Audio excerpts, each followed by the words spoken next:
I've included Bernard Manning in the book purely because he was a dream, if you like, to get to the London Palladium like we all did. And Bernard was nothing like his character on stage at all. He was really good with charities, kind to people, you know, but the act was the act, and he hated it if you were going to say anything good about him, because of course everything was sustained on the back of people disliking him.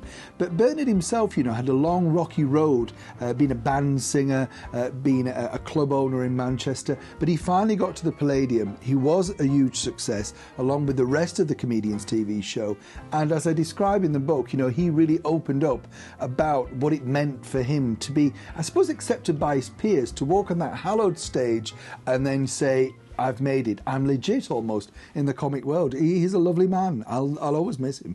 Blackpool memories. Now, if like me, you're a precocious child that wanted to be on the stage, there was only one place to go. Firstly, Blackpool during the summer, and secondly, when you arrived, the biggest thing that you really wanted to do was to head down to the Central Pier and try and get a slot or spot on the talent show with Uncle Peter Webster. For many people watching this, it will just simply take them right back to their childhood. Peter Webster, of course, made Blackpool his home, and he was a huge impresario. He also put shows on all the major theatres, and was famous for discovering, of course, The Bachelors, because he held them to a contract when they hit #1. And of course, he got them at quite a good rate, and then they'd become #1 chart stars, but they still had to sort of honour their 16-week summer season. What's interesting though, Peter Webster was the forerunner to things like Britain's Got Talent, Pop Idol and X Factor, because he literally did discover the young talent of tomorrow. As I say, this happened twice daily on the Central Pier, and if like me, you stayed in a boarding house, which we did, just off Central Drive, with a wonderful lady called Mrs. Lightbound. She put on bed breakfast and optional evening meal. We used to come out the boarding house, run straight down Central Drive and onto the Central Pier, which always seemed to me to be the most exciting and sort of action-packed pier. And once you got there, you put your name down, and then if you were lucky and there was enough time, you got called up.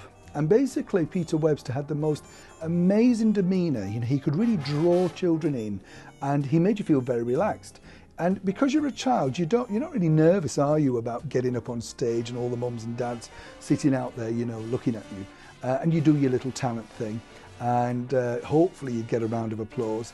And I was fortunate enough once to win one of the heats at Uncle Peter Webster's, and I believe I won an Ovaltine mug and a tin of Ovaltine, and I think a post office voucher. But what I do remember was the fact that he made everybody very encouraged to get up, and nobody was a loser. And of course, I think that's really what made him one of the most famous people to many children and people of my generation, the brilliant, and let's not forget, Uncle Peter Webster of the Central Pier fame. Blackpool memories was when I was very young. I went along to see Grayson's Scandals at the ABC Theatre. I don't remember much about the show, but I was a huge Larry Grayson fan, which won't shock many, of course.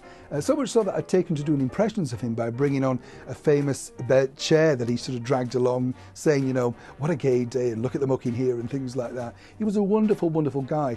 And actually, it was Larry that I have to thank for one of my very first professional appearances on stage, because when we met him, he said, oh, I believe that you do an impression of me. And I said, oh, yes, Mr. Grayson. You didn't call them Larry then. It was very professional. He had to say, yes, Mr. Grayson, no, Mr. Grayson. And so he said, well, how about coming on and doing it? So that was really my very first professional engagement. I walked on to a packed summer night crowd at the ABC Theatre in Blackpool, which sadly is now no longer with us. And there stood Larry Grayson pretending to mock me and getting me my first big round of applause.